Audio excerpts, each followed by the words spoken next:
Hello again, friends, and welcome to our weekly edition of SCLC Today TV. And of course, this show is hosted by me, but the star of the show is our president and CEO, Dr. Steele Jr. How you doing, sir? I'm doing good.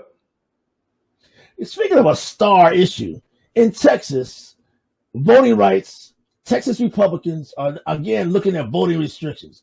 Now, that's symptomatic of what's going on across the country, is it not? Today's news is about Texas, but other states, including Georgia, are fighting voting restrictions. What say you about that? Democrats walked out of the Texas legislature 5 weeks ago. What's happening now, you think? Well, same redundancy. Mr. Eden, we got to fight. We got a big fight. We must continuously fight until America is healed. And I've been hearing more people saying that as well, that there has never been a healing, even a conversation in regards to a healing process within this country.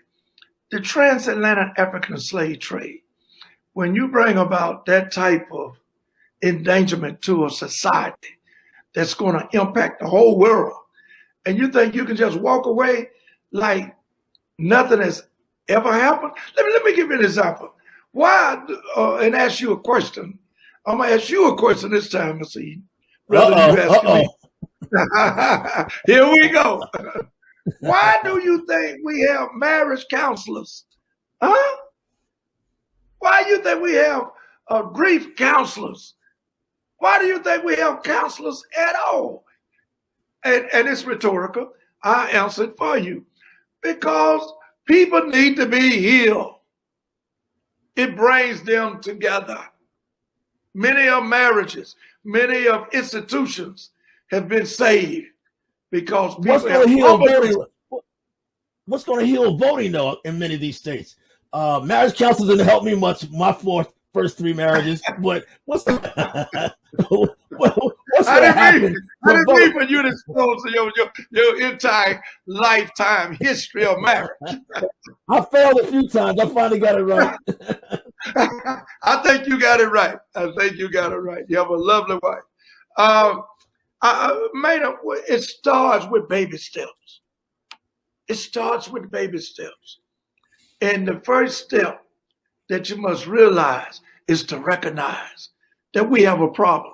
I was talking to a big time executive out west 2-3 weeks ago. I was out west and I was telling them about this vision and what we could do. And Charles, I'm with you. I see it. I know what you say. You want to cross that Atlantic Ocean and you want to go to the Pacific. You want to go globally and you want to heal society worldwide. But Charles, yes, it starts with baby steps. All I'm saying, show us, America, that you're willing to start. But aren't you starting, in a sense, combating this, you and Martin Luther King Jr. III? Martin III, I keep calling him Martin Luther King Jr., but Martin III and Al Sharpton, talking about voting rights in a rally in D.C. Isn't that part of your comeback or retort to some of the things going on? Absolutely. But that is very important and impactful, but it takes more than that. It's a holistic approach. See, it's going to take more than that. It's not just one formula. There are several formulas, and then they are multifacets. And you have to have an infrastructure. Just like building a house. You don't start off with the roof. You start off with the foundation. And that's what we're doing. Speaking of, I'm aggrieved about something, sir, and you may disagree with me. Sha Carrie Richardson, banned from the Olympics, the fastest American female in America, now banned from the 100-yard dash and the relay race because she smoked marijuana, because she was stressed by her mother's death. I don't think that's fair, but that's just my opinion. What say you, sir? Well, and we all have a right to our opinions, and I respect yours, Mr. Eden. But the fact being is that what we must realize is that when you are involved with something like the Olympics or any other institutional representation, you must go by the rules. That's all I'm going to say. Regardless how many states have legalized marijuana, you dealing with another institution separate from those states. And if the Olympics say, I don't want you to eat no macaroni and cheese, and during your trial experience with the Olympics, then if that's the rule and it's been voted upon, you don't eat no macaroni and cheese. It's just as simple as that. And being a person of color, you have to be beyond the rule. You have to be ahead of the rule. The rule has always been in place to exclude the unwanted. I got to ask you, sir, you live in a house with a strong woman, 2 dynamic daughters and granddaughters. What do you think they're saying about Sha Carrie Richardson? What are you hearing from your family in this regard? She says, I'm human. My wife was very upset, very upset. She said that it's not fair, and I understand that. And like in other issues, she and I discussed those issues. I have not talked to either one of my daughters about it yet, but my wife and I had an in-depth conversation. And not to say that she won or I won. I was man enough to listen to her opinion, and she was lady and woman enough to listen to what I had to say. And we went our separate ways and talking about something else.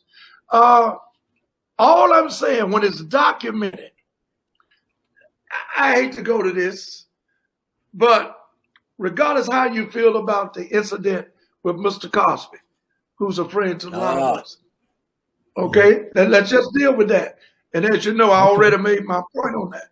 Let's just deal. Regardless how you feel, that was a piece of agreeable gentleman and legislatively rule of court through the district attorney. It was a court ruling through the district attorney that these type of evidence that was used was not to come to bring about an indictment to any degree or conviction. Okay? It was a rule, a court order rule. So it's no different than any other rule. And I rest my case. Speaking of rules in legal terms, we got a dynamite SCLC National Convention coming up on the 23rd and 24th of this month, 22nd and 23rd. 22nd, 23rd. 22nd, 23rd. Now, these are some of the events that are coming up, but folks have to register for this convention, do they not? That's important. It's an online convention, correct?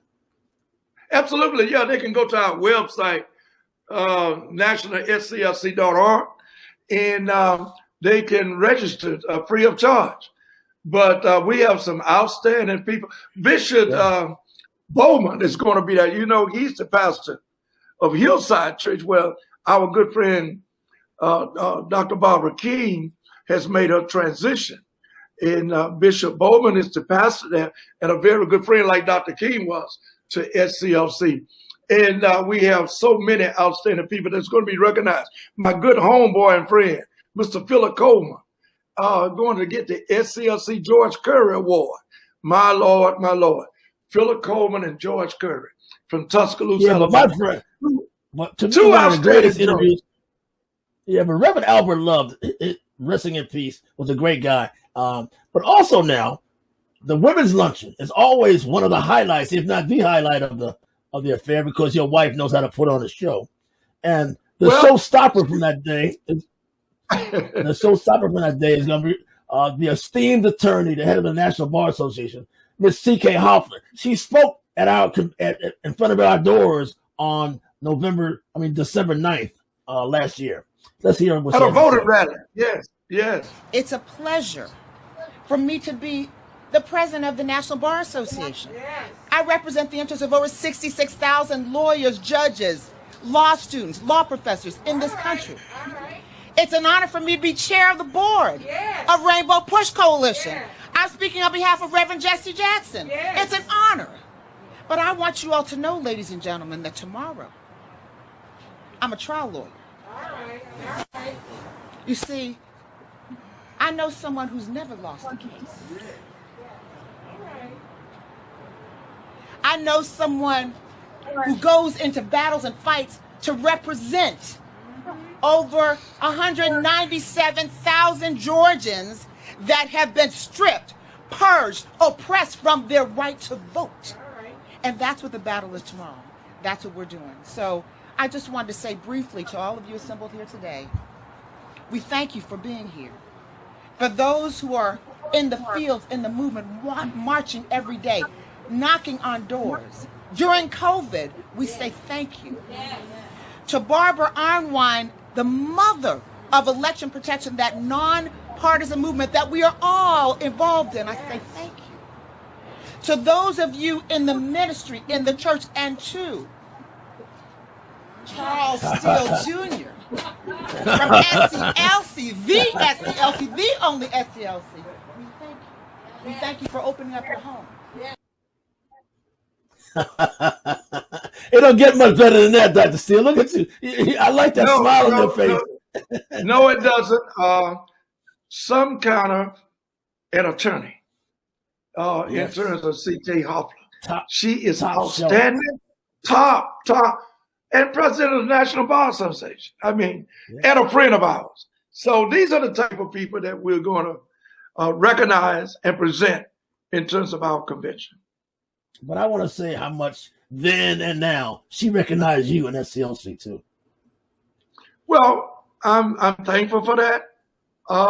Many times, folks win many financial rewards from the participation of SCLC and other civil rights organizations. Not just SCLC, but I can personally say on my behalf, many times they forget, not intentionally, I'm just giving them a space there. They forget to even say thank you. And I thank their attorney, C.K. Hoffler, for saying thank you. I appreciate that. There are many folks who would say thank you. Another subject, if they would say thank you, Black communities across the country, Black and poor communities across the country would say thank you if they got some relief for their evictions and their rising rents and rising home prices. Folks are in trouble, Dr. Steele, in terms of being able to find a place to live. It's saddening, Maynard, to the fact that we keep saying that we're living in a society, even before the pandemic, that 7 to 8%, between 70 and 78% of people who go to work every day cannot afford a $500 emergency, like going to the hospital. And that's very important. Not to mention $1,000 emergency. 50% of people who have checking accounts cannot write a check surpassing their traditional monthly expenses, like rent, utility bills, and groceries. Outside of that, 50% cannot write a $500 check. So what are you saying, Steele?